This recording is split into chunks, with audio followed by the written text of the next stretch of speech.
All right, it is 6:01 on April 23rd. We will call this commissioners' meeting to order. We will start with a roll call, and we have two new commissioners. First, Mr. Kevin Wilson, who is online, and Mr. Eddie Fry, who is here in person. So thank you both for stepping up and serving on the commission, and welcome. We have two commissioners that are absent today. That'll be Commissioner Engelbrecht and Commissioner Bradley. And then we have Commissioner Chazar Vice Chair Chazar online. And then myself and Commissioner Gore are here in person. That should be everybody. Oh, and we have Councilmember Wiesner here, so thank you for being here today. He's our ex officio. These meetings will be recorded and published to the city's YouTube channel, which can be found at www.youtube.com/C as in Charlie /City of Oak Harbor. City of Oak Harbor is committed to providing meeting access to the widest possible audience, regardless of technology or ability. If accommodations are required, please call 360-279-4500 at least 2 business days prior to the meeting. We will move to the approval of minutes. We have it on the agenda today to approve both February and March. We will be approving February, we'll be entertaining a motion to approve February's today, as we will be entertaining a motion to move March's to the next meeting due to not having enough commissioners present today that were at that meeting last week. Our new commissioners were not appointed by that time, so we do not have a quorum to do that today. So I will entertain a motion for the minutes from February. I make the motion. I second. We have a motion and a second. All in favor? Aye. Motion passes. And now for our meeting minutes from March 26th. Is there a motion to move those to our May meeting?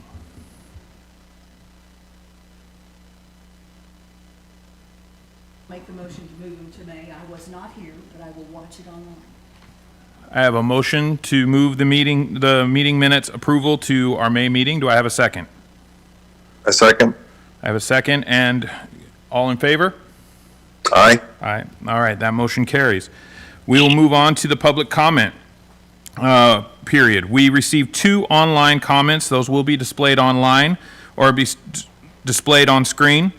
During this time, citizens may comment on subjects of interest not on the agenda or agenda items. To ensure comments are recorded properly, state your name clearly. Individual comments will be limited to 3 minutes to ensure maximum participation during the 15-minute time frame allotted for this item. Public comment may also be submitted online at https://www.oakharbor.gov/public comment at least 2 business days in advance of an advisory board meeting. Now, I know we have some people in the audience today who would like to speak. Is there anybody that would like to speak on something not on the agenda? We'll call you up as soon as we've gone through the comments online.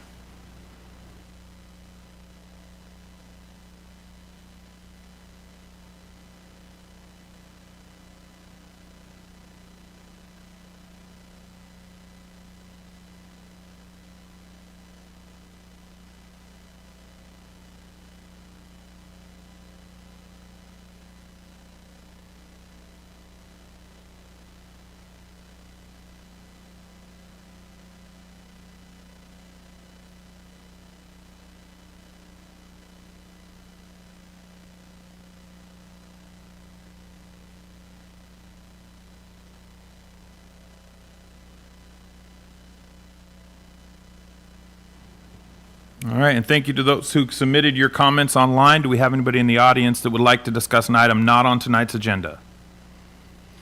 All right, seeing none, we will move on to the public hearing. During scheduled public hearings, interested parties will be given the opportunity to provide testimony or offer comments as applicable.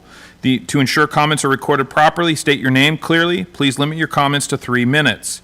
For our public hearing today, is our code amendment regarding appeals of land use and decisions. Assistant Planner Nolan Grunska will present, and at this time I will open the public hearing.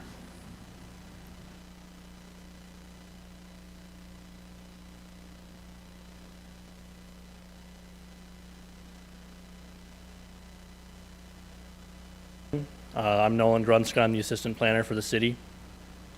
The Land Use Petition Act is a state RCW that stipulates an appeal period for land use decisions of 21 days. And during a recent city hearing examiner hearing, the hearing examiner noticed that there are sections in the Oak Harbor Municipal Code in Chapter 19 which are not consistent with the LUPA in terms of the appeal period, and so there's a conflict in our code. Following up on this observation from the hearing examiner, we audited Chapter 19 of the OHMC and found 5 such sections where there's an inconsistency with the appeal period stipulated in LUPA. These are the 5 code sections in question. They are the judicial review sections concerning variance, conditional use, planned residential estate, planned industrial park, and planned business park. And we are proposing an ordinance which amends these sections in order to be consistent with the Land Use Petition Act. And that's the long and short of the presentation.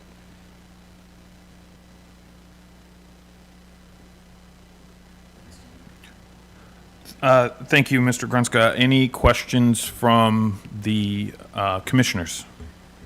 So the industrial park and the business park, didn't we get rid of that? Or was that something for the future? To put them together? I believe there was talk about those being combined into But we have a- not done that? I'm asking. Thank you, Commissioner Gore. That is in process, you're right, to move that from industrial park and business park to industrial. So that is in play. But neither way, this cleans up the language in another section of the code regarding appeals. And then that would get cleaned up after, huh? Correct, yes. Okay, got it. Any other commissioners before we ask for public comment? All right, seeing none, is there anyone in the audience this evening that would like to comment on this? All right, and we had no online, correct? All right.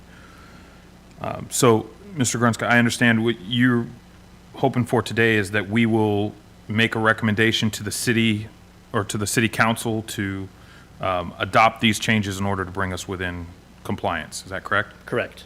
All right. So I will entertain, the recommended action is on the board. I will ask for a motion from the commission.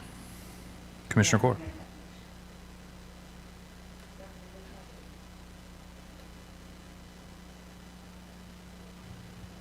A second. I think we have to read the motion, correct? Or do we? Yeah.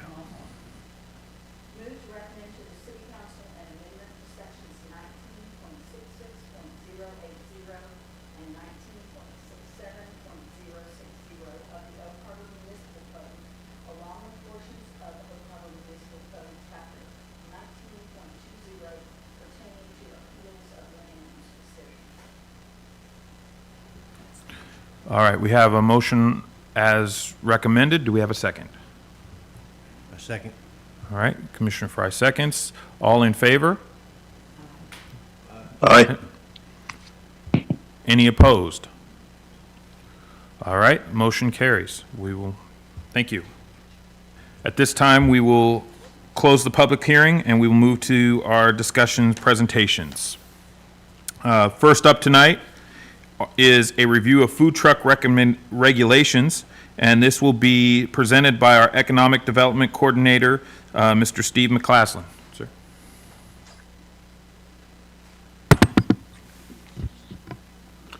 Evening, Commissioners, here and online. We'll talk real quickly about food trucks this evening.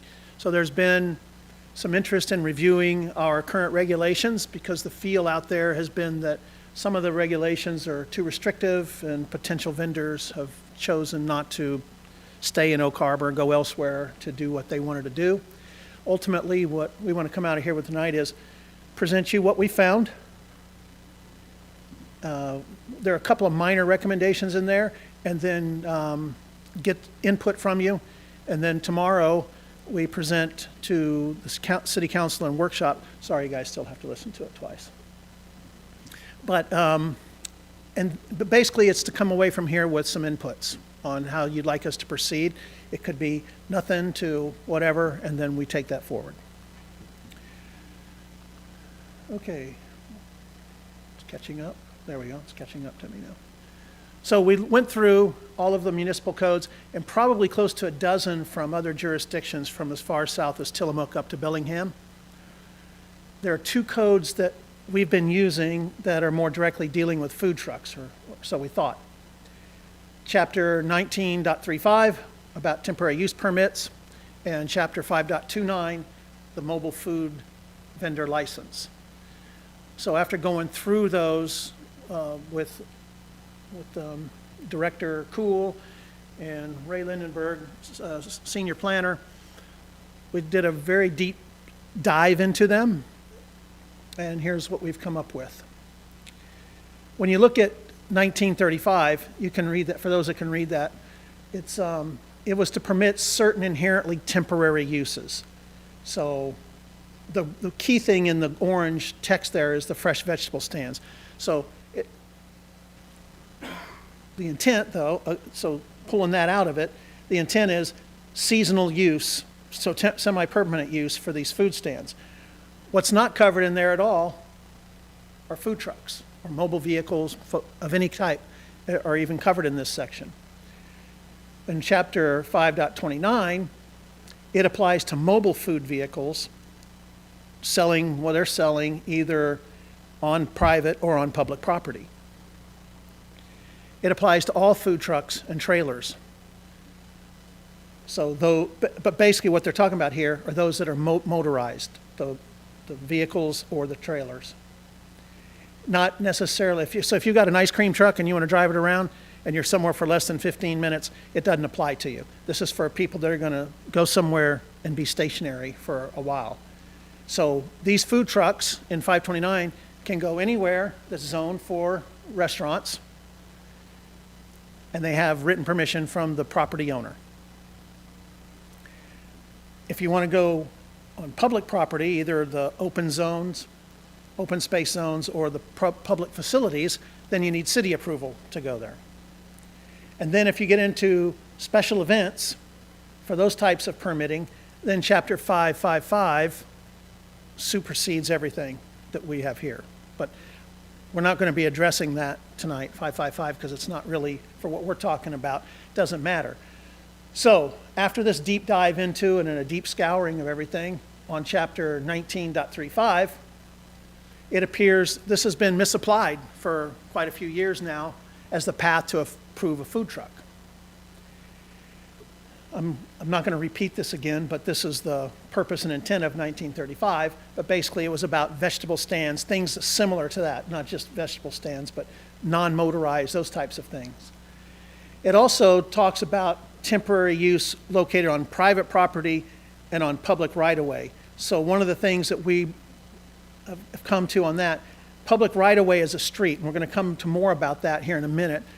So do we want to consider changing public right-of-way to public property? We'll address that more in depth here in a couple slides. The real confusion came on 19.35.040, where it said you could be somewhere 60 accumulated days out of 180 days. I mean, it's good for what it serves, but you might want to change that. But as it stands right now, 1935, for food stands, the vegetable stands like that, there's really nothing to change on it. It serves the purpose it was intended to serve, and it doesn't apply to mobile food trucks. Again, I bring this up just because 5.55 does take precedence over this one too, if it applies to a special event, but and for what purposes of what we're talking about tonight, it doesn't. Then when we went through 5.29 for the mobile food vendor license, we believe this has been the one that should have been being used all along. It's the better approach with maybe some adjustments. Now, this one allows people to be there indefinitely. So the thing you might want to consider, do we leave it indefinitely right now? Or do you consider creating something that has operating limitations there. That's just something to consider. We're just throwing it out there. And we're going to talk about another path to permanency as well. I used 8 to 10 hours. That doesn't mean 8 to 10 hours. It's just something I threw up there. Did you want to do something like that? The gist of, do you want to make it where it has to arrive in one day and depart in one day, or leave it like it is now? So the option is being presented for consideration. Then also, we talked about the public right-of-way, the street parking. Right now, streets aren't zoned. So do we want to consider doing something about that? That's another thing that we might want to look at. Only property, parcels are zoned. So a street isn't zoned for anything. The gist of most of this is, with a few minor changes, and there are other things that we found in the code, but they don't apply to the intent of what this presentation's about. If we want to make some of those minor changes in there, then that's really easy. If you want to leave things the way they are, this is easy. It's look at this and look at what we presented tonight and say, well, we don't think there's a need to change anything. 529 is good the way it is, 1935 is good the way it is, or we addressed a couple of things that we've already talked about and a few others, and we can come back with those. But if we want to expand the scope of how food trucks operate, then we can create a food truck code for an organized place for food trucks, trailers, carts to operate out of. Benefits to the community, you have a variety of food options in one location, that would be good. Community gathering, you could do what they do downtown in one of these food courts, have like a buskers in the evening or whatever, music types of things, but just an idea if we wanted to go this path. And they're used in a couple of places we've looked at. They've been used to revitalize neighborhoods, but basically get more foot traffic down there and more visibility into that part of town. For the vendor, it's got good benefits too, because lower startup costs. They don't have to move the truck, even though in 529 they don't have to do that either. And that reduces overhead costs because the wear and tear of starting your truck, taking it somewhere, coming back, as long as they've got what they need to stay there and that location is there. There's also shared resources and infrastructure, so utilities, seating, restrooms would be available.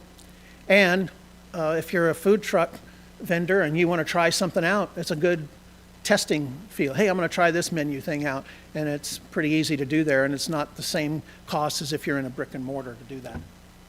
These are just among them. There are many more benefits to both the community and to the food trucks, but these are the ones that we consider to be the highlights. But the focus on this code, if we were to go this route, isn't on the truck. The trucks are pretty well covered. The focus would be on the site to allow a more permanent use by these food trucks or carts or trailers or stands. And it would require a site plan review. And I'm not going to read this word for word, but this right here is I've got the first little sub-bullet there, or tracer as I call them. It's to assess the use of this place to make sure it's compatible with uses and the development regulations of the location. It would cover all of these types of things in there. At a minimum, it would cover those things there. Stormwater management, screening, buffering, things like that. The horizontal and vertical arrangement would be assessed. And a design review could be required if you were to go to something like this. So we went around and looked and got pictures. This is Ridgefield, Washington. Carts by the park. By the way, this park right there is right across from the street from City Hall. So the person taking the picture would be right in front of City Hall in Ridgefield. So you can't see it really too well. This picture is actually better than the one I'm looking at. There are 3 carts in there, 3 trailers is what I'm looking at. And then way in the back there are 2 porta-johns for them to use. There is some covered awning for rain and all, but you can see it's a small space. It doesn't look to be paved. In fact, I know it's not paved just from my close-up look of it. But that's one option to see what a food truck court would look like. Tillamook, Oregon, about twice the size. Concrete. I can tell you in that picture right there are 5 carts, a truck, and then in the upper left corner you can see a public facility for bathrooms. covered seating, outdoor seating. So you can see these can look really nice and be a good option to have down the road. And the last one I want to show is Portland. This is a before and after. When they did this one particular food truck court in Portland, everything was turned facing these sidewalks. And these are giant sidewalks. You can see that. They're not small Oak Harbor sidewalks when you walk around town. But everything's outside. It can be crowded. And you can see you're right next to these cars. So then they change. If you look at the lane that's closest to the sidewalk where the people are, about halfway down the picture, there's a car. This next view comes from there after they changed it, about that location.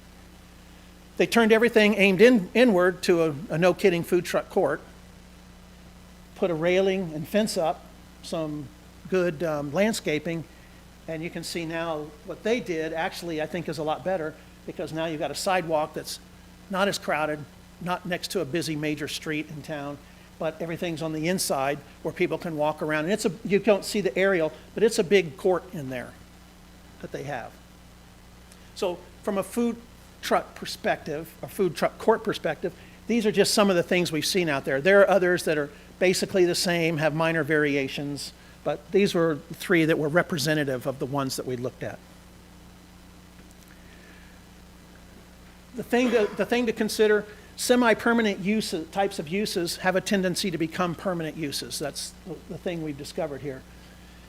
Permanent uses are subject to types of site plan review that cover these things here. All the things that would go into, whether it's a coffee kiosk in a gas station parking lot or a building, they all go into that.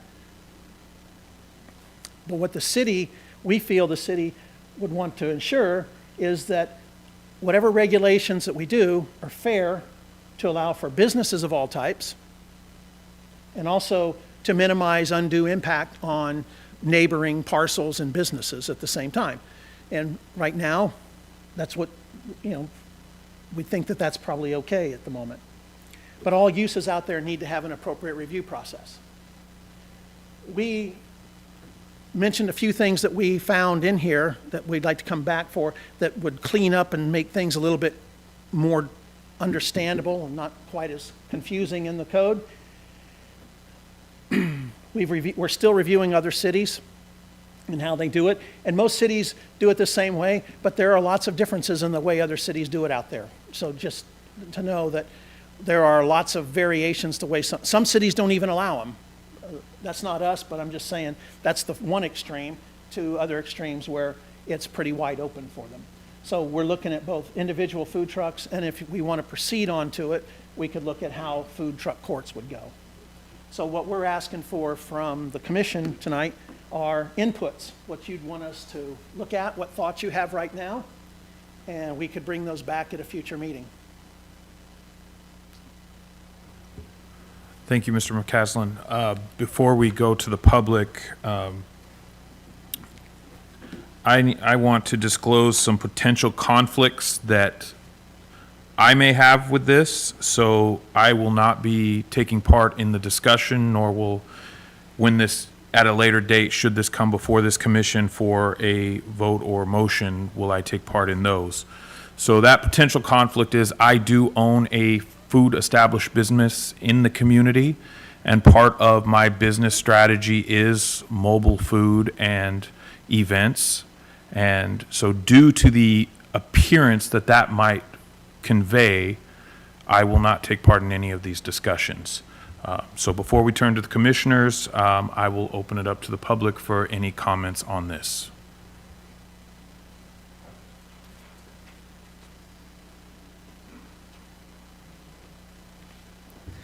Hello, and thank you, Commissioners, for this evening. And my name's Jeff Humphrey. I'm a local business owner, and I own not a food establishment, but I own a sign company here in town. But my daughter and her husband are getting ready to start a food trailer here in town. And I'm kind of the voice that has been kind of poking the bear over the last few months of saying, hey, let's move this thing forward. And I really want to thank and appreciate Barbara Arms, Commissioner Arms. She's really been on this as a bulldog, and I say that with affection. And also Commissioner Wiesner, Councilmember Wiesner and Councilmember Marshall. They have really taken this on and helped me kind of think through this and so forth. And so I do want to thank them for this. I have a few notes that I'd like to present, and I will be quick. What did I do with my notes? Just a second here. There we go. And I want to thank our business development director, David Cole, because he's really helped me understand that we have been apparently misapplying the rules over the last several years. And I'm just excited to know that there is not a 60-day window that you're allowed to use a food trailer in the community, which has been what has been presented in the past, and therefore we don't have any food trailers basically inside of Oak Harbor. As a business owner that deals with this kind of thing, as I shared at the last council meeting, I've had about 7 vendors over the last 3 years in my shop saying we want to come to Oak Harbor, but we can't because there's only 60 days. And those vendors have moved on to other communities and are thriving, and those tax dollars have gone into other communities, not into our own, because our understanding has been it's not allowed. Some of the things that I'm concerned about, though, and would like to raise is some of the things that are being proposed. With all due respect that there has been hard work put into this, I don't think that city money needs to go into developing any kind of food court, because that's tax money going to benefit a private business. And I just don't think as a taxpayer that should happen. And making it all fair for everybody, look, there's good players and there's bad players in business. And if you sell a widget that doesn't work, you better change your business or you're going to go out of business. So the advantage that we have to have as a food truck vendor would be just to allow us to be at a spot and not have the regulations that say, hey, if you're going to be in town, you got to go down to this food court and so forth. We're business people and we can understand how to figure that out. It's my privilege to know of at least 2 private investors that are looking at 2 separate places here in town that would be interested in themselves funding and building and supporting a food court of some sort. So we don't need the city money to do that kind of thing. So I think it's a really bad idea. And lastly, I just think, once we thought that it was a 60-day thing, but now we realize it's not. Just get your permitting through the county, through the state and through the city. All we're asking is not to change things now and just let us move forward with business. I think trying to fix something that is not broken is kind of redundant and not a good plan. So my hope is that we can just kind of leave it as is and let's move forward so that business can continue to grow in our wonderful city of Oak Harbor. Thank you. Thank you, Mr. Humphrey. Any other comments this evening? Chairman, Commissioner Shazar has his hand raised. Oh, yes, thank you. Commissioner Chazar. Thank you. I just want to disclose what could be a potential conflict, but after discussions with the administration, it was determined that since I am not in a compensated position, and what that position is, I am director of food vendors for the Oak Harbor Music Festival, which involves roughly 13 food trucks. I know it's a special event, and it really doesn't fall into this scope, but I just want to disclose that ahead of time. Thank you. But I will be participating in the conversations. Any other comments from the public? We had none online. So, sorry about that. So no comments online. Seeing no more comments from the public, I will open it to the commissioners for any questions. Yes, Commissioner Fry. Thank you, Chairman. So first off, I just want to make clear, I would definitely not be in favor of pushing anything that's going to cost taxpayers of Oak Harbor any money, because it is a business, and my wife has her own personal business, and I definitely don't get funds from the city. So I think that's fair across the board. I do have a couple of questions. Why would putting food vendors in neighborhoods be beneficial? I think if I understood your slide correctly, was doing in neighborhoods for communities, or are you talking about in town? In town. Okay. They can okay. only be where restaurants are Right, permitted. okay. Well, I use the word neighborhood as more of a colloquial for like a downtown or something like that. Okay, thank you for clarifying.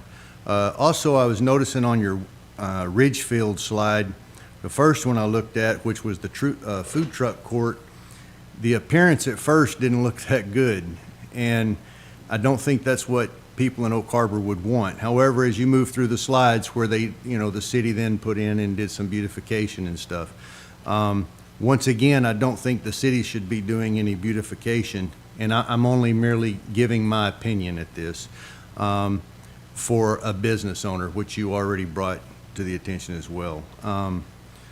The Ridgefield looked more like a permanent structure than it did mobile. And what we're talking about is mobile food trucks, but Ridgefield looked like those were more permanent facilities. Are they? Well, a food truck court, for whatever name you call them, are designed to be more permanent. So that doesn't mean that they have to be. It's whoever owns it, what they do, for how long they want to lease a spot that they have on there. But in those cases, they were all trailers. They weren't trucks per se. So they're going to be put there and left there until the owner wants to move it somewhere else, or the owner of the food truck park wants them to move. Okay, so you're here for recommendations. I've got a couple of recommendations. Okay? In that instance where you're putting a trailer there, right? But they can move it at a later date, but it's long as they're renting there. Would that not be considered a restaurant at that point, since it's not mobile? It's not mobile.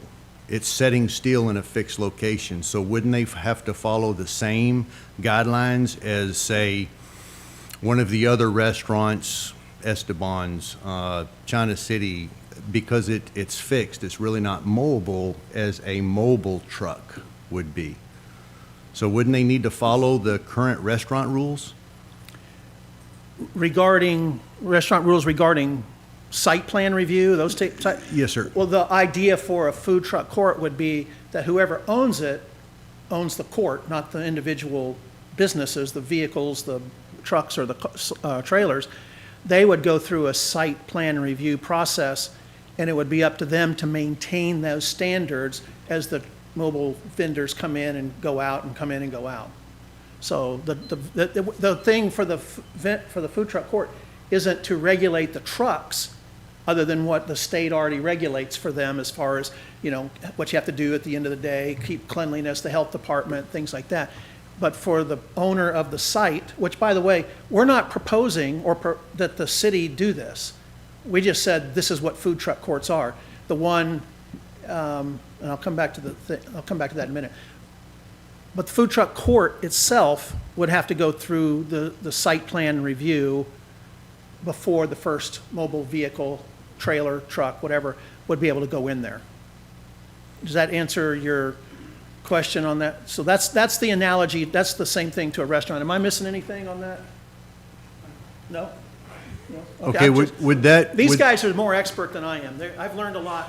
So mostly would from that them. be the same thing as in our current code already, where when they get their permit, if they have permission from the landowner to place a truck there, would that not be the same thing that you're asking for a court? Those are actually subject to site plan review as well. So- For under 5.29, for someone to go, if I owned a big giant lot and I wanted to say, hey, Mr. Humphreys, you can bring your kids can bring their truck over here, there would be a site plan review that would go in, but it's a site plan review that would be on the property owner to do, not the food truck. Now, if I'm the property owner, then I'm going to pass the cost on, probably, but, and I don't think I missed that. I didn't miss that, did I? No. Okay, go ahead. Ray Lindenberg, Senior Planner. I think there's a key thing, and Kaz pointed it out. We're not proposing to build a city food truck court.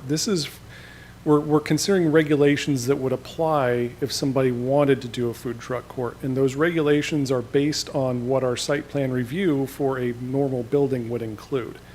So if you're going to build a store that was, brick and mortar, you have to go through certain site plan review. We look at the parking, we look at the stormwater, we look at the aesthetic qualities, we make sure that you can get the traffic in and out and everything. We would do a similar thing with a food truck court, just to make sure that we're covering all those bases, that we don't have traffic problems. We don't have stormwater flowing onto somebody else's property. We don't have a garbage dumpster that blows over and dumps garbage all over the place, those sorts of things. So then, when you have the food truck court, Joe food truck guy can come in and park his food truck there for however long he wants. The thing is about 529 right now is there are no limitations on it, which is kind of ironic because we went from, thinking that we had this really restrictive code to the fact that we don't have many restrictions at all. And so there's that kind of issue there that we're trying to find a balance that's fair for everybody, that makes sense for everybody. And so that's why we're continuing kind of to do more research, more investigation, and develop something that's going to make sense for Oak Harbor. Because we don't want to be necessarily kind of the Wild West where you can just do whatever you want, but at the same time, we don't need to be just locked down tight either, so. Perfectly said. Thank you. That's all I have. Thank you. Ray, I was expecting you to show up with the dinosaur head on. I'm disappointed. Commissioner Chazar, you have your hand up. Yeah, I apologize. I probably should have got this question answered ahead of time. But does current ordinance allow someone to live in their food truck? No. No. Okay. No. No, okay. That would have been a concern if we create these food truck courts. Are we opening up a can of worms, a back door for RV parks that can't be regulated? But you answered my question. So I agree that we should probably not touch this for right now.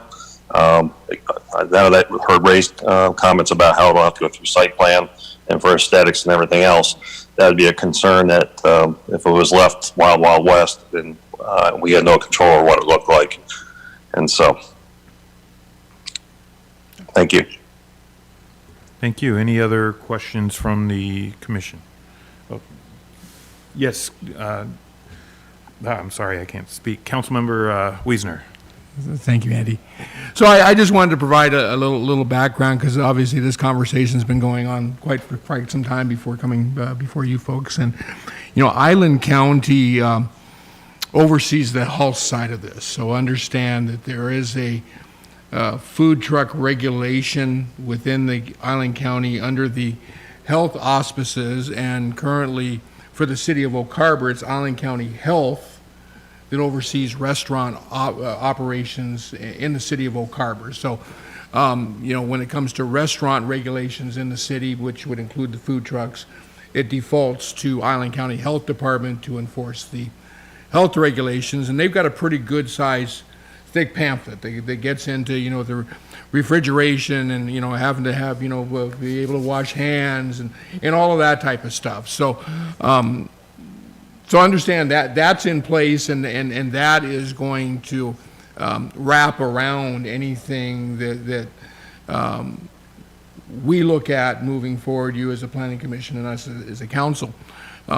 What the real issue has been is up until now, everybody, I think, has been under a little bit of a misconception because the codes get a little, you get how just the word, the difference between truck and vendor. Right, that one word.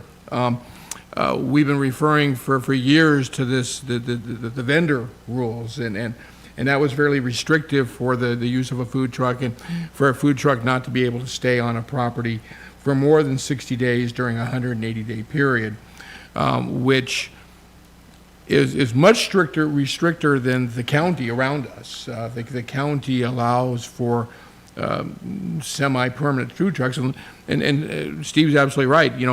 Things that are semi-permanent tend to become permanent, right? And so there are food trucks up and down the island that are hooked up to, power and have sheds built with walk-in coolers and have mini heat pumps sitting outside, so they're air conditioned inside, and they're obviously not going anywhere. But the city, for the longest time, we've said no, that can't happen here, And it just, you get, times change, right? Food trucks have gone from the choke and puke, that, those of us who lived off those, I'm showing my age here. That was a truck, by the way, that showed up with terrible sandwiches, to now these gourmet food trucks. And let's face it, in a lot of communities, it has become an incubator for restaurants. These people start out in a food truck and they end up, starting into a small restaurant and et cetera. And so it's been an issue we've kind of been floating around as to, why don't we lighten up our law? And it turns out we've kind of got the total opposite, the lightest law out there, which in my mind and just my opinion, may or may not be a concern, right? I mean, often we tend to, we do have to think of worst case scenario. That's part of our job, right? But at the same time, we've had this law on the books and we really haven't given it a shot, right? We really haven't gone to see, is this, I mean, when we wrote it, it seemed like a good law. Apparently, we didn't know we wrote it, right? The law, I think, accomplishes what we wanted in the fact that the existing law, in the fact that it would allow somebody to come set up a food truck with permission of a property owner, follow all the guidelines that the county has put in place for food handling and serving food. We have guidelines in place for parking already and illegal discharge into storm drain. And I mean, there's a lot of regulations that don't necessarily need to be specific to food truck, but can be utilized to regulate a food truck. The food truck has to set up in a zone that restaurants are allowed. Those zones typically don't allow habitation anyhow. So good point that John made. Or do we create a food truck encampment? That way. So the real focus obviously is on, do we leave this old regulation that is now new to us, that we've discovered that would allow for food trucks to set up semi-permanent, which would be permanent. I mean, let's just call it what it is, right? Once they park, if they're serving a decent quality product and people want to come there and feel as though it's safe and can enjoy the product, they will make money and they will stay, right? And it will be a permanent food truck. Right now, that's what the new ordinance or the new old ordinance allows. Do we tweak that? Because there's very little regulation in there other than being in a restaurant district. But again, there's a bunch of regulations that wrap around it, right? A bunch of regulations I think that we can use to enforce if we get somebody setting up, a monstrosity and taking over an entire parking lot, looking unsightly, violating signage ordinance, right? I mean, we have a signage ordinance. They can't just stick 100 signs out there. Or do we tighten up an ordinance that we've never even given a shot at before? And you get where I'm going. That's my opinion, right? We have something on the books. We've never given it a shot. Could there be some pitfalls? Well, yeah, but I think we've got some ways to deal with some of those pitfalls, and we can always change ordinances, right? We can tighten up an ordinance. There's nothing that says that we can't come along and say, hey, this just isn't working out. But in the sense of free enterprise, if people want it and there's a provider willing to provide it and money can be made off of it and people can enjoy it and it can be an enhancement to the community, then it'll happen. On to the next phase. Okay, what happens if the town gets overrun by food trucks? Well, yeah, obviously we have to tighten up the ordinance. I mean, but this is the same thing as what happens if the town gets overran by accessory dwelling units when we lighten up that law, and we had one, right? And sorry it didn't work out, Elaine. I mean, we tried, right? So I don't think the fear of the floodgates should overcome the fear of us trying something that we probably should have been trying for a while now. We're kind of behind the curve. If we get a floodgate coming to town, there's going to be a private developer that's going to step up and see the need and the advantage to create a food court. And you know, I wish you would have used the example Cornelius, Oregon. Steve, got to get a picture of that. It's a food truck court with 20 food trucks. It's got in the middle, it's got a covered area with a stage, and we have bands and dances, and there's a bar, and there's a greenhouse building off to the side that they've rented out to a private business also as kind of the hold down. And on Friday and Saturday nights, the place is just packed with people. And that was a public-private partnership. There was a private land lease, I think, involved in that, and the city helped with some infrastructure. I'm not saying that's what we need to do here, but let's face it, if we had 8 or 9 food trucks showing up to town, well, yeah, then I think private development would step in and facilitate that. And I guess my final thought on the whole thing is, let's let it be with the new understanding of the rules, and let it get out there and see where it heads. Thank you, council member. Any other comments from commissioners? Commissioner Wilson had a question. Oh, yes, Commissioner Wilson.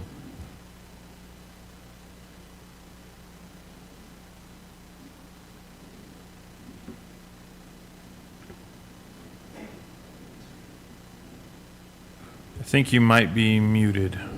Just in case he's having technical difficulties, he did also post his question in the chat. His question was, how often should the trailer or truck be required to be mobile? To be mobile?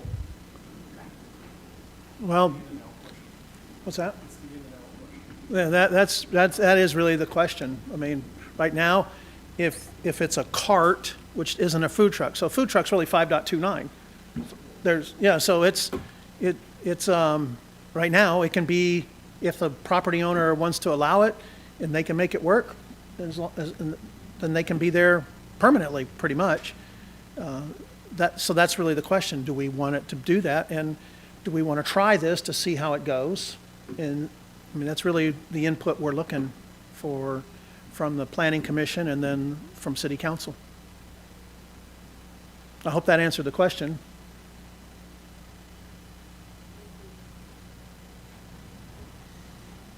Did Commissioner Wilson have any other questions or comments? He did enter a comment that says the ordinance says it has to be in good repair, but good repair is not defined.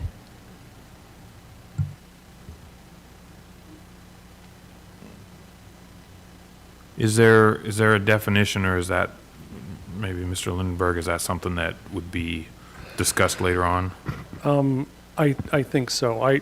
My personal opinion is that we do need to have some tightening up of this ordinance, because there are a lot of kind of ambiguities in there. It talks about, and Steve brought it up, that it needs to go through site plan review, but how does that even work when we're talking about a vehicle in an existing parking lot? And does that mean that we are going to require that truck owner to do stormwater? Because that's a huge expense and way outside the purview of what a food truck should be.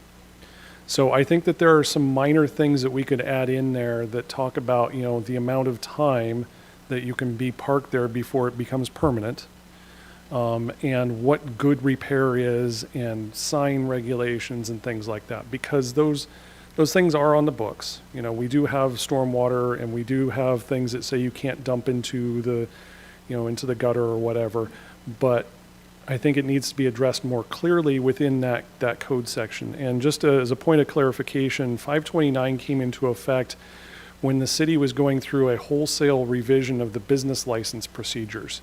When the state started taking over business licenses, they required cities to do certain things with the language. And we didn't have a food truck ordinance before that. And so that's why food trucks were kind of shunted into that temporary use thing. So for a time, it was 60 out of 180 days. It hasn't been since 2018, but nobody really recognized that. And the ordinance, I think, was written, you know, to cover business license thoughts, not land use thoughts. And so when I think about it, like Mr. Wiesner said, I go to the worst case scenario every time. That's what I do, and it's served me well in this job. I've been doing it for a while because I've seen what people take advantage of, to be perfectly honest. I'm not saying that anybody here is going to do anything like that, but it will happen at some point that somebody is going to push too far. And so we just want to make sure, I think, that there is, a reasonable guardrail to make sure that we're not having kind of bad situations, because bad situations are difficult to try and clean up. They're easier to kind of herd in the beginning. And that's, again, kind of my personal opinion. But there are a couple of things that I think that we could tighten up on that and still be well within reason and well within what our business community wants to see, because, just to make some minor changes to it, I don't think is going to restrict anybody too much. Thank you. Commissioner Chazar, you had your hand up? Yes. Ray, I agree with you wholeheartedly. The only thing, and I know you'll do this, is to make sure, one thing I don't want to do is make it so restrictive that we discourage businesses from coming to Oak Harbor.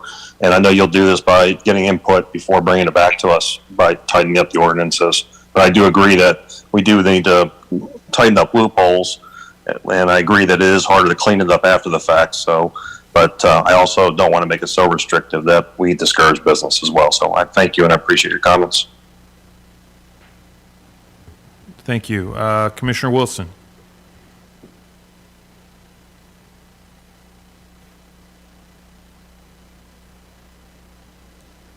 He's still having technical difficulties. Just in case he is, I will read out the comment that he added is, it does seem that the use of a permit is correct for food trucks vice the vendor license.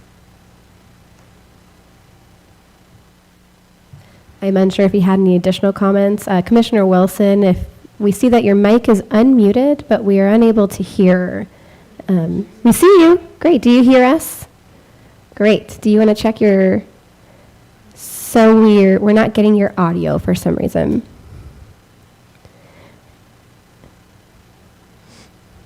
If able, on the bottom left of your screen, if you see an image of a mic, you can click a menu button. But if you don't, we are happy to communicate any further comments you might have at the following meeting. Can you hear me? Yes, great. Thank you. Okay. So, yeah, I agree that I believe what Dave originally said, that we were misapplying that license and the permit.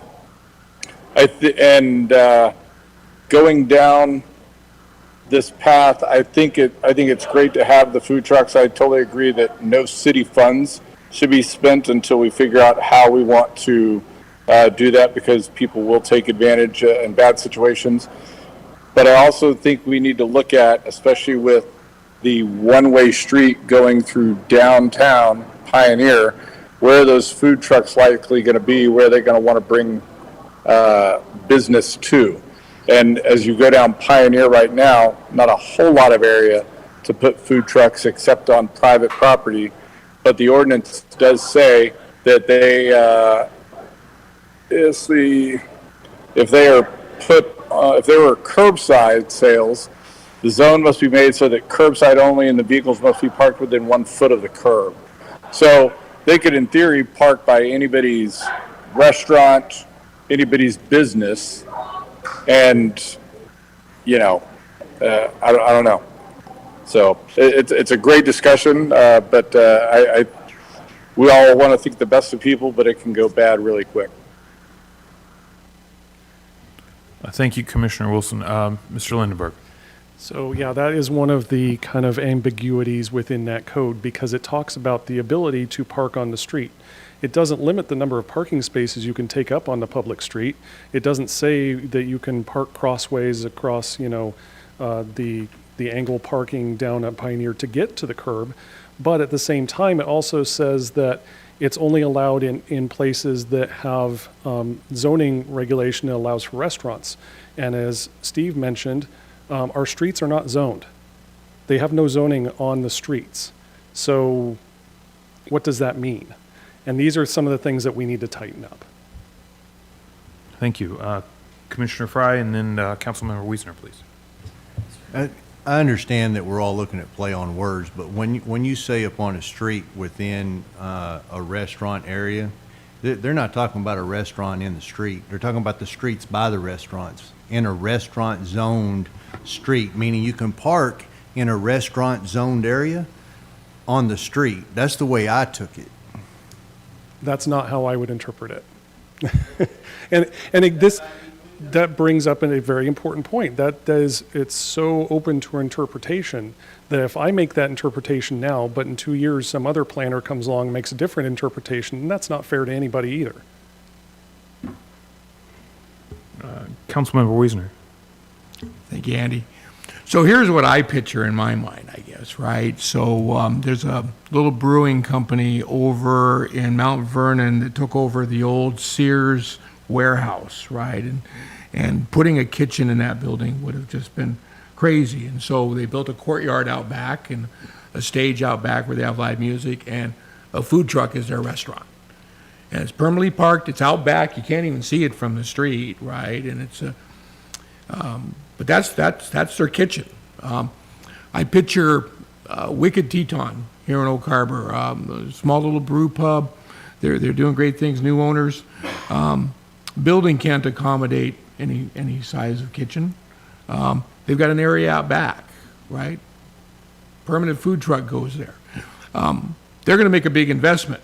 They're going to go out and buy a food truck just to become their kitchen. In fact, it'll probably be a bigger investment than if they were to just put in a commercial kitchen. It's just a space deal. But by doing so, they double the size of their business. They double the amount of employees they have, right? That's another food offering to Oak Harbor. That's where I'm picturing this all going, right? A business with a parking lot that has ample parking spaces, so they're not going to go below the required. And I think that's where the site plan, in my mind, comes in, right? They've got to prove that they're leaving parking to serve the business as per the code. That there's access. They're not blocking a easement or something like that, right? I guess that's where I picture, in my mind, the need for this, because that's what we're trying to address as a need, right? I mean, that's what we do for the community, and I hate when I see you cringe over a code, because that makes me just get a little jittery. So, if there's some cleanup to be done, let's do that, but let's maybe, all agree, as through the discussion, I mean, certainly the Planning Commission input to the council is going to be key on this when you get, you're the folks out in the dirt, you're the folks who are, along with us, going to be eating at these food trucks, right? But, let's do what cleanup we need, but let's understand, what that vision is, right? What, are we visioning, food trucks coming and parking in every mall parking lot in town? No, not really. We're going to have a few people park in parking lots, but we're going to have some people create businesses around food trucks, and we're going to, have some maybe underdeveloped property that is now going to have a courtyard come in with a food truck that's going to be parked there, that's going to be that permanent kitchen for that business. Let's face it, to expand, to just build a 300 square foot kitchen on the back of an existing building and go through storm drain and all the things that are associated to build that 300 square feet makes it almost impossible to do. But to bring in a mobile truck, we're not violating NPDES 2 rules. We're supporting the community. We're being an economic driver, and we're giving people a chance to grow their business exponentially. That's where I'd like to get personally. That's just my 2 cents.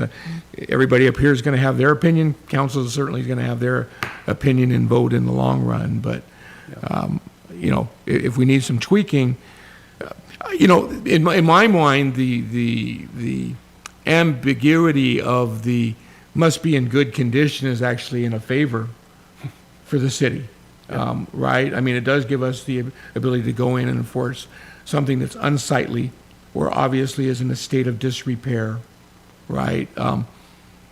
But, when it makes you cringe, that concerns me. You know, certainly I value your input, and you know that. And you're our bulldog to go through there and, you know, make those red lines that need to be done. But I think the intent of the regulation as written is the proper intent that I'd like to see at least tried, and then we can tweak further and tighten it up if we find that the Wild West is too wild for the folks in Oak Harbor. But again, I think the market is what's going to support that, right? The food quality, the demand for it, the people supporting it, and if it's people are supporting it and people are wanting it, the trucks will stay and do a good business, and if they're not, they'll leave. Yeah, I think it's kind of a philosophical thing. I come from a place, a larger city, that had kind of a food truck culture where you logged into their Instagram account and they told you where they were going, and they were always in different places. And to me, that's what a food truck was. You know, like, they move. They're never in the same place, and that's part of the charm. Whereas start thinking about these more permanent, semi-permanent kind of things, and it just needs a different level of review just to make sure that we're covering all of our bases. Mostly what I worry about is parking and, you know, like garbage collection and things like that. But the aesthetic qualities, you know, the market decides a lot on these things, you know, the quality of the food and what it looks like, and if you can go sit down or if they just have a parking lot. So those things will get taken care of. I agree with that. But we do need some guidelines. So that's what I'm suggesting. I visualize this as a sandcastle that's been built by hand, just kind of piling like this. We need a mold for it because it can be a really cool sandcastle. So. Thank you. Commissioner Gore. So my picture was more like Bayshore, truck, truck, truck, truck. Not that I don't like your picture, I'm just saying, you know, there are multiple possibilities. I agree. Thank you. Any other comments on this? Sure, Mr. Humphrey, if you want to come up to the mic. It's great discussion tonight. You know, a couple of things we were concerned about was the good repair has to be in good repair. The county already has in place a health inspector that shows up at your place unannounced, and they will shut you down instantly. Close this down, you can't go. So if there is one that's of ill repair, all it takes is a few community members to call, be it a city official or whoever. They can call the county, and the county's going to go in and shut the place down. Secondly, as a business owner, if I'm going to lease out or rent a spot on my little piece of property for a food trailer, I'm really not making much money on that. And if it starts looking like a rat hole, as a roach coach, as the old term used to be also, if it starts looking as a really bad thing, I'm going to walk out as a business owner and say, look, you need to clean your place up or you need to move, because you're not welcome here to tear up my property. We're basically a middle-of-the-road, nice community with no ghettos in town, and I just can't see a business owner allowing their parking lot to turn into just a rat hole and just a horrible situation. And then also, if you really think about being food trucks on, you know, just the town being overtaken, you know, I'm on Midway. I own 2 commercial properties on Midway. First of all, neither one of those properties would be able to host a food truck because there's just not room for parking and so forth. There's only about 3 or 4 or 5 places at the most on Midway that could have food trucks, that the parking would be large enough. And the infrastructure that we have to put in, you know, when we talk about it being mobile, it is, but on the other side, we're getting ready to rent a place, and we have to put electrical into that place, and it's going to cost us between $3,000 and $5,000. So just to be able to say, well, I'm going to be here this week and there next week and there the next week, and why can't we run generators? Well, I went out last week after I got a call about the generator, and I did a noise test on it. Our generator is at 94 decibels. Do you want a 94 decibel generator sitting next to your business? Absolutely not. So we have to put the electrical in, so it's just not sustainable to keep moving from place to place. So although it is mobile, it is also, I plan on being in a place for a long time, because you do have to put money into it. But these are great discussions, and I appreciate it. Thank you, Mr. Humphrey. Any other comments? All right, well, Thank you, Mr. McCaslin, for your presentation this evening. Thank you for everyone who participated in the conversation. We will move on to the next presentation, which is our middle housing introduction. And that presentation will be presented this evening by our senior planner, Mr. Ray Lindenberg. Thank you, members of the Planning Commission. I have a brief presentation tonight. I'm not going to hold you too long because I know you've had kind of a long day. I just wanted to update on where we were at from the last time we talked about housing issues and ADUs and missing middle and all that was in September.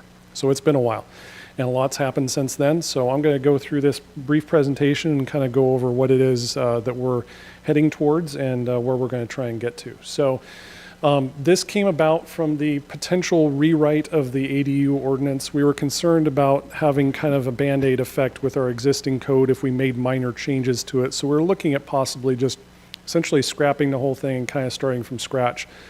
There were some issues with the existing code about attached versus detached ADUs, space limitations, size limitations, parking regulations, et cetera. This all came from the Affordable Housing Task Force, which was many years ago at this point. But it was one of the things that they identified as being a way to provide additional affordable housing. When that came along, we went through this whole ADU process, and then some new regulations came from the state level. We're talking about House Bill 1110 primarily. And it kind of threw a monkey wrench in the whole thing. We started thinking about, well, how does this even affect us? Does it affect us?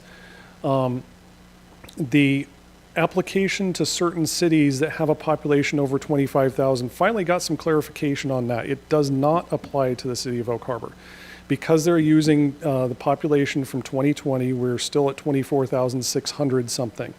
That being said, I think it's still a good idea to go through this process and make sure that we are, if not 100% compliant, then easily so, because I have a feeling that at some point they're going to say you have to do it too. So I think we need to be ready for that, number one. And number two, I think it's just a good idea to make sure that we have more flexibility to be able to provide this affordable housing need that we have. The other issue that we have are the housing allocations that have come forth from the state and the county. We're looking at thousands of new units that we're going to need in the next couple decades, so this is kind of a big deal. So what we're looking at doing is trying to find ways to provide that, quote, missing middle. And the missing middle houses are your duplexes, triplexes, fourplexes, fiveplexes, and sixplexes. That feels like a Dr. Seuss thing, but it's all of those things that aren't a single-family home or a big apartment building. And so when we look at that, going back to the ADU discussion, you start looking at a duplex. How is that really different than having a house with an attached ADU? And the only difference in our code was the number of parking spaces that are required. So that's also something that's going to get brought into the conversation, is how many parking spaces are we requiring for residential units? So that's going to be a discussion as well. Your missing middle houses or your missing middle units are usually house scale. Those buildings are kind of designed to look like they belong in a single family typical neighborhood. They're more along the lines of maybe an older house that might have been converted into 2 or 3 or 4 apartments or something along those lines. So it looks like it belongs there. It's not you're driving along the street, there's a bunch of single family houses, and then there's a 5-story apartment building. That's not what you want. It doesn't work for neighborhoods, it doesn't work for property values, and it's not something that we're trying to create in the city of Oak Harbor, I don't believe. So while ADUs are not defined as middle housing, they do provide infill housing that fits into residential neighborhoods. And again, we talk about the philosophy or the difference between what is an ADU with a house or a house with an ADU versus what is a duplex. The possibility that the state might require us to have up to 3 units on a property, 1 primary home and then 2 ADUs. And then based on that, what's the difference between that and a triplex? So we're dealing with a lot of kind of form-based things here too. And so maybe what we need to look at is pivoting from single-family residential zoning to low-density residential zoning and defining what that is. That it can be anything that has less than 3 units but is still fitting within the dimensional standards that we have for a single-family home. Because if you have a building that has 3 units in it and they're each 1-bedroom units, is that really that much different than a 3 or 4 or 5 bedroom single-family home from an impact scale? So this would allow for us to kind of carve out spaces for some or all of those missing middle housing types. So moving forward with that, we applied for and got a state grant to do some research and potentially get a code together that would address these missing middle homes. The list of deliverables is on there. What essentially we're in phase 1 right now, which is research, and we're going to draft some feasibility statements essentially and go through and figure out what might work for the city of Oak Harbor. While all this is going on, we're going through our comprehensive plan process. So these two are going to kind of eventually merge into one, because at some point through the comprehensive plan process, we're going to have to figure out what we're going to do with our zoning, where we're going to put people, all those sorts of things. And so when we come out the other side of that process, we're going to have new zoning. And so one of the things that we're looking at is that this ADU ordinance change has morphed into a whole different situation. And so essentially, we're starting from scratch again. This is my presentation to you. Welcome to Missing Middle Housing. This is what we're going to be talking about for a long time, and it is going to, like I said, fold into that comprehensive plan process. So the discussion really becomes, where does Oak Harbor stand? What is it that we want to see? What's best for the community? Do we want to go to, a form-based code that talks about we don't care how many units are in that building as long as that building looks like this? Or do we want to stick with kind of the traditional zoning ordinance that says you can have a house and an ADU, or a house and 2 ADUs, but you have to have X number of parking spaces, et cetera? There are different ways of handling this, and we're going to go through that process, and it's going to be long and drawn out and interesting. So that, I didn't think was the last slide, but it is. With that said, if you have any questions or want to discuss this further, I'm going to be, like I said, doing more research and bringing this back at a future meeting to discuss further. We're going to be doing some draft potential ordinances, like how it would look. But at this point, because we're kind of in the early stages of that comp plan process, we're not going to be drafting any final ordinances to look at to approve, because it's just way too early in the process to do that. Some of the grant stuff might not work from that standpoint because of how the timeline is working out for the comp plan versus the timeline for this. But we're going to try and take advantage of that grant and utilize that and try and get some of the resources from our comprehensive plan process and everything, and get something together that works for everybody. So that's my presentation. I'm willing to answer any questions you might have. Thank you, Mr. Lindenberg. Any comments from the public this evening? All right, seeing none, any comments from or questions from commissioners? Well, I do have, or did you have something, council member? Thank you. So one question I have, and we talked about this, I think it was last year. There seems to be some discrepancy between the rules when it's an ADU, attached ADU, and when it's defined as a duplex or triplex. Specifically, I remember the one we talked about were fire sprinklers, right? Under the fire code we were looking at, if it was a duplex or triplex, it required fire sprinklers or fire suppression system sprinklers. But if it was a fixed ADU, that wasn't being classified in that way, and so the adding of the ADU to the building or converting of the garage into an ADU did not trigger the requirement to install a fire sprinkler system. As we go through this, are we looking at those kind of things to make sure that we're, and I'm sure we are, I shouldn't ask that way, let me rephrase that.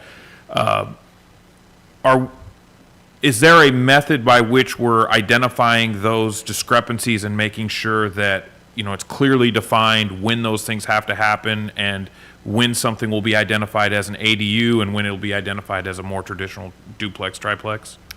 Yeah, and that's honestly, you're opening Pandora's box. There's so many questions that have to do with that. And honestly, I believe the reasoning behind having sprinklers versus not having sprinklers falls on ownership. And if you have a house with an ADU, the typical assumption is that the owner of the house is there.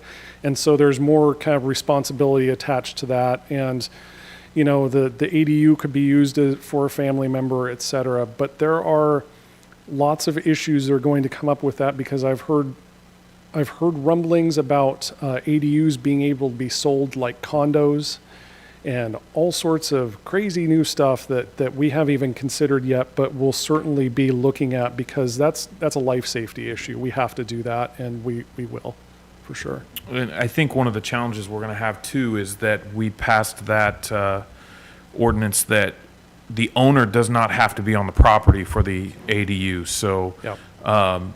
I don't know if maybe that's the dividing line, right? That if the owner is on the property and lives in the property, that it's an ADU, but if the owner is not on the property and renting both out, that it gets classified as a duplex. But it's just stuff that we can look at as we go through this. And I know I apologize for opening Pandora's box. No, but, no, it's honestly, it's been opened already. And you know, a lot of it is really semantics. You know, you have a building that has 2 residential units in it. What is it? You know, so there are definitely building code and fire code issues that follow along with that. And when I say I suspect it's an ownership issue, that's kind of looking at the old model, right? Like it used to be the ADUs were just assumed that the owner of the property would live in one or the other of the units. That was just assumed. And that was changed, and it made it more flexible to allow people, you know, a little bit more flexibility with regard to their property. But some of these things are a little bit behind. You know, some of these other regulations are a little bit behind to make sure that we're covering all that. So that's definitely something that we'll have to take care of. Thank you. Councilmember Wiesner. Thank you, Andy. Yeah, you know, I'm actually pretty excited about this form-based code. Yeah, and you know I'm a huge supporter of the ADU concept, and like I say, the floodgates haven't opened up, and we haven't ended up with duplexes in every neighborhood in town. But you know, here's what I picture in our mind, right? We know that we are going to be responsible for density moving forward, right? We know that density means more multifamily. I mean, that's the only way we're going to solve the 5,533 household equation, and you know, having what over half of those being below 80% AMI construction to boot means more and more multifamily. Yep. So, but here's what form-based code is going to do for us. It's going to give us that density, but keep the feel, right? So picture, instead of you know, building something that looks like a fourplex, a square fourplex, picture what looks to be a big house, but it's a fourplex. Yep. Right? Because that's what form-based code's going to do for us. It's going to allow us to build smaller units that look more like the surrounding units around it. And so, because what's going to happen here with this conversation we're having, right? We're going to have, you know, right now we've already got Old Town with the larger lots, and then, you know, we migrated to the, you know, the northeast section of town, and then we migrated to the northwest section of town, and those lots got a little smaller, and then we migrated to the southwest section of town and got down to like 5,000 square foot lots in some areas there. And this new planning, right, we're going to have a whole nother feel to this new section of town we're going to create, unless we start moving to form-based code. Right? Unless we start saying, it doesn't matter how many people live in there, as long as it looks like what we want. And quite frankly, it's, you know, a code that, you know, Langley, you know, developed the village by, right? It didn't matter if you were running a business or you had a house, and it didn't matter if you had, you know, a fourplex or a single-family home. This is how it's going to look. And that's how they eventually created the feel out of town. So we're going to be faced moving forward with having a section of town that looks totally different than the rest of town, or making this kind of a move. And for redevelopment, it's going to be real important, right? Because we know we have homes in Oak Harbor that, you know, are sitting on 12,000 square foot lots with a 450 square foot home. And eventually our plan is to give enough incentive to that property owner to redevelop that property to its highest and best use, remove that 450 square foot home and put a triplex or a fourplex there. Well, that's going to be right in the middle of a bunch of houses with 12,000 square foot lots with single family homes on it, right? Well, now we can do that and not change the look or the feel of that neighborhood and still meet the requirements that are being laid upon us by the state to house 5,533 new doors, right? So excited about this moving forward and excited to work with you on it, Ray. And you get planning commission folks. I'm always happy to talk with any of you. I'm always happy to share my opinion, whether you want it or not. Just wanted to comment, Mr. Cool's had a really, really long day, and along with Councilmember Marshall and Arms, we spent, 3 hours with the county commissioners today in a joint planning session. Very fruitful, and there's some exciting things ahead, and we're going to be relying upon this commission, this body, heavily over this next year as we move through some really altering decisions. It's going to alter the look, the feel, everything of Oak Harbor, and we're going to have some tough decisions to make to make sure it's what the people want, and that we house the people, yet at the same time we don't give up the quality that we have here, and that's all going to fall on the planning side of things. And Ray's got his work cut out for him. We're gonna have to get him some new glasses. He's gonna be reading a lot of fine print. So, Yeah, for sure. thank you. Thanks. Thank you, council member. Any other comments on this topic? All right, thank you, Mr. Lindberg, for your presentation this evening. We will move on from discussions to member comments. Does any member of, yes, Commissioner Gore? So I wasn't here last month when you all were talking about the transportation plan, but I did look at it very carefully again, and I wondered for the city council, there's a whole list of things that could be done, which might be done at different times in the next 20 years. But some of them are not as big as others. And I was thinking about the Southeast 4th to Southwest 3rd. Is it called a greenway? Am I remembering correctly? And I didn't know if you'd realize that that would open up the entire Navy housing area to the kids who are in high school riding bikes to the high school, because it goes up, goes on Jib, and goes over to the high school. And I was just thinking that might be something we might want to push. Just a thought. Thank you for that. Any other commissioner comments? Okay, well, again, welcome to our new commissioners. Thank you for joining the commission. It's important that we have a full commission. This commission, as we're starting to have less turnover, which is great because we can start to have some of the historical context in some of the decisions and motions that we do and discussions that we have.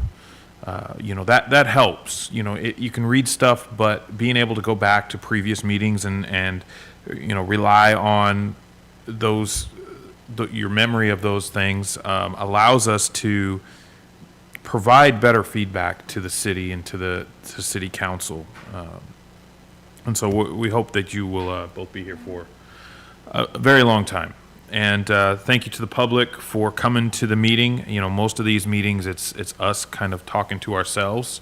But I think if more of the public turned out for these meetings and took part in these meetings, you might see, and not just ours, right? Arts Commission, there's so many, the Salary Commission. Coming to these meetings allows the public's voice to be, collected and quantified and packaged in a way that goes to the city council and to the mayor. I think a lot of times we may forget that there is a step before we get to city council. And a lot of times, unfortunately, when people get to that point, they're already angry about something, right? And so there might be a lot of frustration and there might be a lot of confusion as to why something has been done or why a recommendation was made. But a lot of those things begin in commissions and on panels And that's why it's so important. So thank you for coming. Thank you for sharing your comments with us. Please continue to do that. We want you here, and we really value that. Thank you to the city council members that are here tonight. Again, thank you to the city staff. I know these make for long days, and you guys do it more than one day a week, but we appreciate the support that you provide to this commission. And so with that, if there's no other member comments or no other comments from the public, we will move on. The next scheduled meeting will be on May 28th. And if there is nothing else this evening, I will entertain a motion to adjourn. Make a motion to adjourn the meeting tonight. I have a motion and a second. All in favor? Aye. All right.